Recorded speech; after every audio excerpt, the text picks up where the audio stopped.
All right, so I just turned them off and I got my thermal imaging camera out. You know, the handles on the 24-inch are about 65 degrees Fahrenheit. So, you know, they advertise 130, but it's clearly not there. The bigger one, the 26-inch one, you know, it hasn't been on quite as long, but still these ones didn't feel like they were getting as hot. Right now I'm showing about 40 degrees for these. Obviously they cool down very quickly out here in this weather. Hey everyone, this is Nate and this is the Nader Tater channel. Alright, let's do a review of these two snow blowers. Now, they're both gas powered, but this one is a 24-inch and a 212cc gas engine. This one is 26 inches wide and it's a 250cc gas engine. So the question is it really a big difference? You know, this one is a couple $100 more expensive. It gives you 2 inches more width, obviously, and the motor is a good size bigger, but is it really worth it from the features and the performance? So we'll test it out here today. And you know, for me, I have a bunch of snow that has been sitting for about a week, honestly. It's been cold, but there's been some melting and freezing, so it should be pretty crunchy.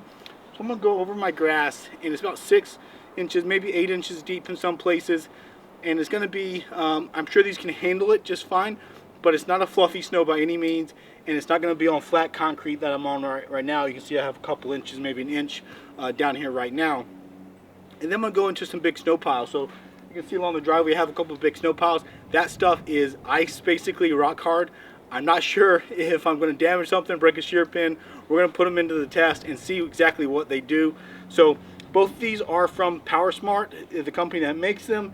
And you know, these are very, I would say, typical. You know, every snowblower I see looks very similar from the basics. All right, so I'll go through each one real fast and show you the features of it and what's different between the two. And then I'll also do a quick unboxing sped up video to show you how they come when you order them through the mail and how hard they are to put together. But the real thing that people are looking forward to is how good they do out in the real world in testing. So that's what we'll also do here shortly. All right, so here is the 24-inch one, and this is 212cc. It is a obviously gas powered motor with pull start, but also electric start. You can hook on a standard extension cord, press this button, and that'll kick on this starter to crank it up for you. I typically never use that. I use the hand pull start. It's normally easy enough if you keep them clean. So here you have a choke, you have a key which just enables or disables the ignition, and then you have a primer button you press in. So fairly straightforward to start. Obviously you typically want it on choke, and then do a primer button, and then you grab the handle here and you give it a yank.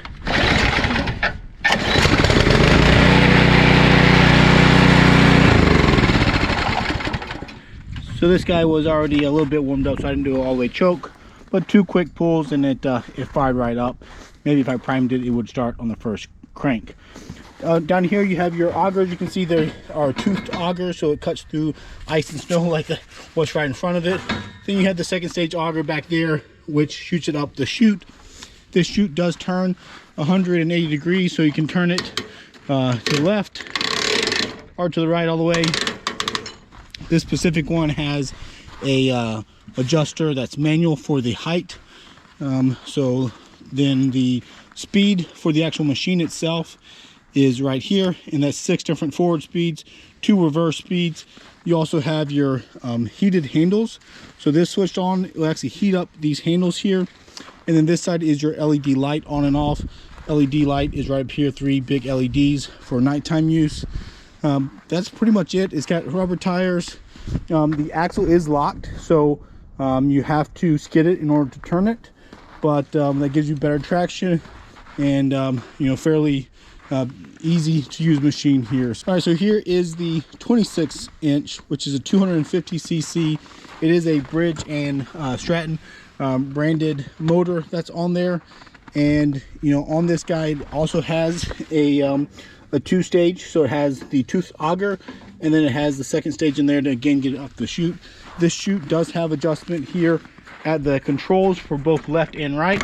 So we go all the way right, all the way left, but then it also has the handle here to adjust your height. So you can pull this down or up to adjust the height of the discharge as well. And then it also has a little bit different of a speed controller here. It's still basically 6 forward and 2 backwards, but just a little bit different handle there.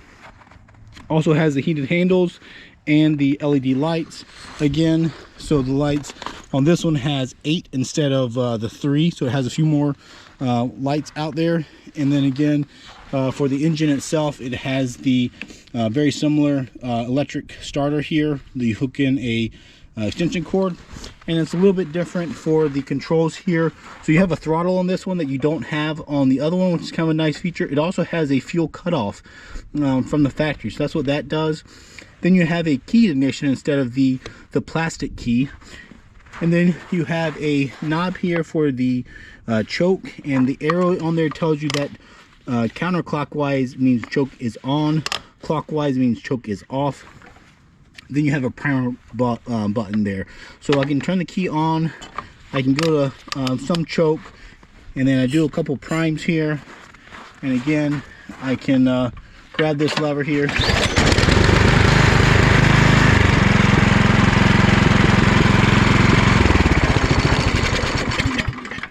Alright, so you can see that guy fired right up, not a problem there. So, and then, you know, I guess I didn't mention it, but you have your standard handles here. Left side is auger, and right side is the drive control there for controlling that.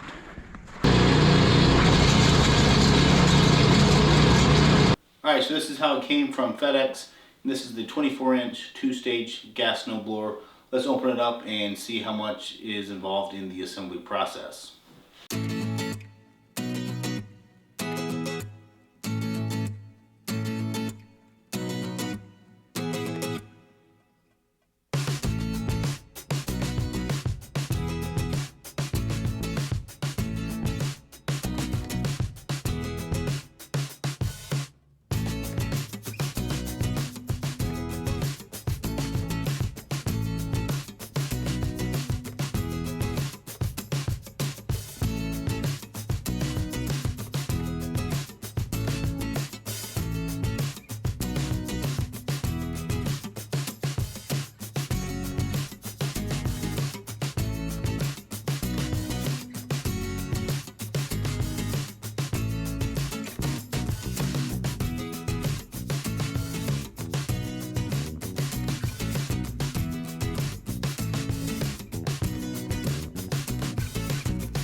Alright, there we have it. Now I think it's ready for oil and gas, and then we can fire it up and see how she does.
All right, so I just turned them off and I got my thermal imaging camera out.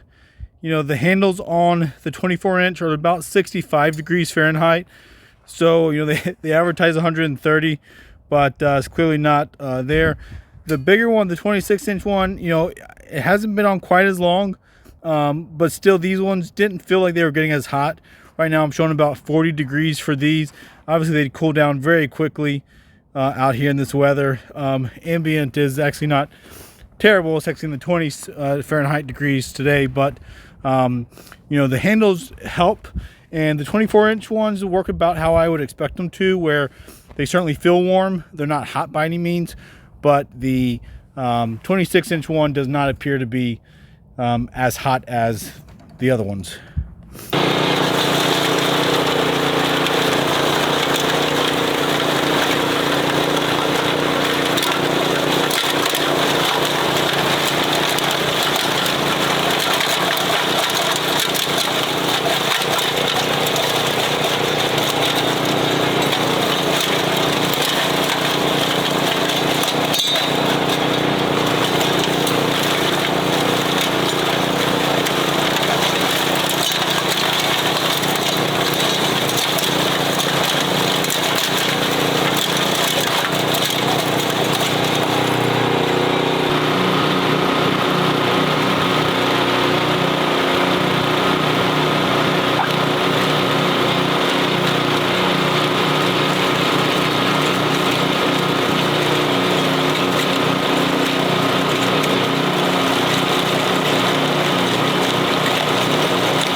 Okay, so in my testing, you know, both of these machines are on the expensive side, but any of these size snowblowers are about the same price.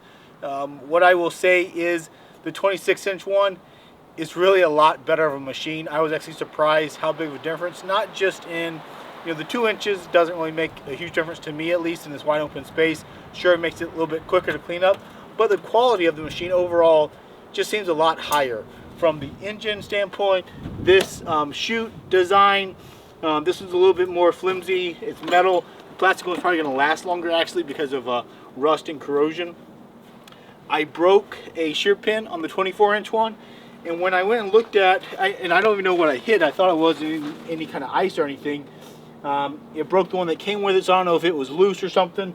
But looking down here, the auger, I see a big difference in the quality of the gearbox, the augers themselves, how thick of metal they are. The 26-inch one is really a lot more stout of a machine, and it has 2 shear pins on the back on the second stage, because that takes all of the torque from every one of these front augers, and this 24-inch one only has 1 shear pin back there. So the shear pin you're going to break pretty much every time is going to be that one back there, and it's the hardest one to get to on this 24-inch machine. So I personally see a lot more value actually out of this more expensive machine.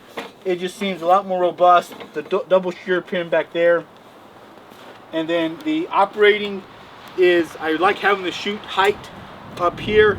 I did not test out the lights, but you know, I have a lot of lights around my house, so I don't have to worry about that too much. But overall, I just feel like the bigger machine here is better made, and therefore I'm happier with it. If I spent the money on this one, I'd be a little bit disappointed. On this one, I'd be happier with the amount of money I spent and knowing the machine is going to last a lot longer. The only downside I'll say I did find, or perhaps the downside of this bigger machine, is it doesn't go as fast in the full speed as this one does, but the upside to that is that this one is able to crawl a lot slower. So when I was going through that big icy mound, this one in the low setting, the 1 setting, was just right where it's not trying to spin the tires constantly. This guy was a little bit over eager, and you couldn't run it slow enough to stay up with something that thick. So you know, that's a slight trade-off, I guess, but this one runs faster in the full speed than this one does. All right, well, as always, down in the video description below is links to these products, as well as other things I use, like my drone, my camera, my thermal imaging camera that's out there. So if you want to take a look at that, go down below and look at that. If you have questions or comments, please put them down below. And of course, like and subscribe if you enjoy this stuff and want to see more. Thanks.